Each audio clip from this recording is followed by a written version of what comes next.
Imagine this, after years of sacrifice, paying mortgages, fixing defects, putting up with noisy neighbors, and even painting the facade yourself, you decide it's time to sell your house.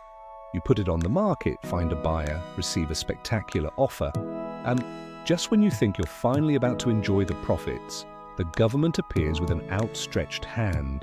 Taxes, duties, withholdings. You ask yourself, is it fair? Is there a way to sell without the Treasury taking its cut?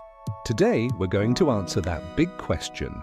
Can you sell a house without paying taxes? And be careful, we're not talking about illegal tricks, but rather legal strategies that millions of people use to keep more money in their pockets. Chapter 1. The reality shock. 90% of people think selling their house means pocketing all the money. But the truth is that something called capital gains tax almost always comes into play. Real-life example. If you bought your house 15 years ago for $150,000 and sell it today for $300,000, the difference, those $150,000, is considered a gain, and guess what? It's taxable. Chapter 2. What taxes actually apply? Here it depends on the country. In Spain, we talk about municipal capital gains tax and personal income tax on capital gains. In the United States, they call it capital gains tax. In Latin America, it varies by country, but the logic is the same. The state claims part of your benefit. Simple example to get you hooked. If a friend lends you money to buy a car, would you accept that they also want a portion of your profit when you sell it? Probably not. That's what governments do with housing. Chapter 3. Exceptions that allow you to sell without paying taxes. And here comes what everyone is waiting for. Legal ways to avoid the tax. Reinvestment in primary residence. Spain, many EU countries. If you sell your house and reinvest the money in buying another primary residence within 2 years, you may be exempt. Example, you sell your apartment in Madrid and use the money to buy a house in Valencia to live in. You don't pay tax. Age exemption. In some countries, if you're over 65 and sell your primary residence, you may be tax-free. Primary residence. If you can prove it's your main residence, many laws allow for tax benefits, exempt thresholds and minimums. In the United States, for example, up to $250,000 of gain, $500,000 for married couples, is tax-free on the sale of a primary residence. Chapter 4. Practical strategies to reduce taxes, deductible expenses, renovations, notary fees, mortgage expenses. Anything you can document as a cost reduces your profit and therefore your tax.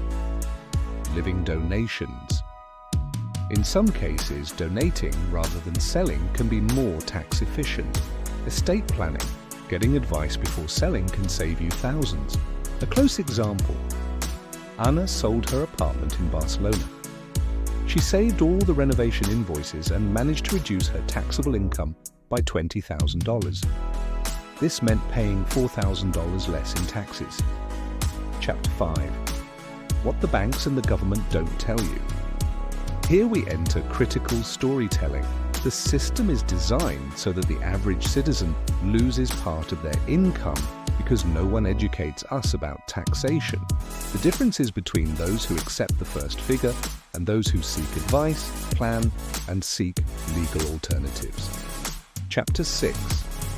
Real cases that teach. Germany. If you sell after 10 years, you are tax-free. United States. If it's your primary residence, there are significant exemptions. Spain. Exemption for reinvestment or for being over 65 years of age. Chapter 7. Final tips to avoid overpaying. Never sell without learning about the exemptions. Always keep receipts for everything invested in your home. Consult a tax advisor before signing. Remember, the law changes, so stay up to date. Chapter 8. The most expensive mistake most people make. Put yourself in one's shoes. After 20 years of living in the same house, he decides to sell. Excited, he quickly finds a buyer, he signs the sale, and the following month, he receives a notification from the Treasury with a tax calculation, thousands of euros less than he expected. Juan's mistake wasn't selling, it was not planning the sale beforehand. And here's the key, people often think about taxes after they've sold, when there's no turning back. If you plan ahead, you can prepare the documentation that will allow you to deduct expenses, decide whether it's worth waiting another year or two to meet certain tax exemption requirements, organize a strategic reinvestment in another home. Moral of the story, when it comes to property taxes, planning ahead is your best investment. Chapter 9, the psychological factor that no one mentions. Selling a house isn't just a financial move, it's a huge emotional shift.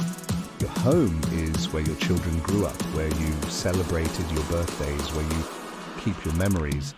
And what happens when you're told that in addition to giving up all that, you have to pay a huge amount of taxes? Many feel anger and helplessness. Others, resignation. This is where financial psychology comes in. When you're angry, you make worse decisions. When you feel like you're being taken away, you tend to accept whatever you're told without question. Real-life example, Marta sold her family home and accepted the first tax assessment calculated by the tax agent. Years later, she discovered she could have deducted $15,000 in renovation costs. Why didn't she do so? Because at the time, she just wanted to get it over with. Conclusion: selling without paying taxes is not just a matter of laws, it's also a matter of emotional intelligence. Chapter 10. The secrets of professional investors. Have you noticed that big money investors rarely complain about paying taxes when they sell properties? It's not because it doesn't affect them, but because they already know how to play the game.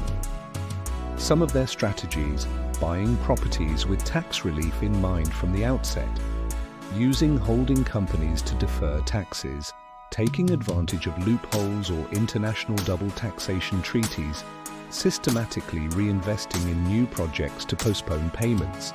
An inspiring example: imagine an investor who buys a house for $200,000, renovates it, and sells it for $300,000. Instead of paying taxes directly on the $100,000 profit, he or she is already planning to buy another property for $350,000. With this reinvestment, he or she can legally defer or even avoid paying taxes. The question I pose here is, why should only large investors use these strategies? With information, anyone can apply them. Chapter 11. The hidden side of real estate taxes. What almost no one tells you is that housing taxes don't just fund roads, hospitals, or schools. They're also a political tool. In many countries, the government decides to encourage or discourage home sales depending on the economic situation. In times of crisis, they lower taxes to stimulate the market.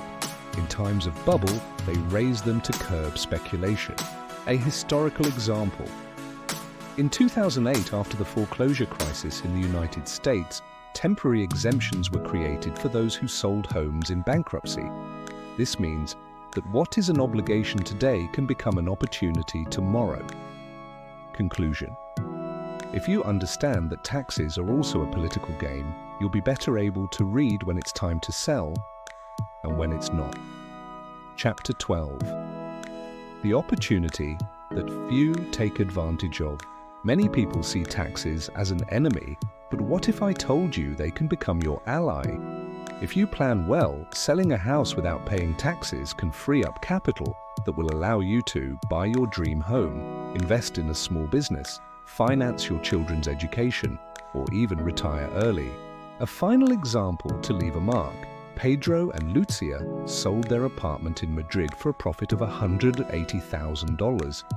They could have paid around $40,000 in taxes, but by reinvesting in another home and using all possible deductions, they ended up paying zero. They used that money to reduce their mortgage and save for the future.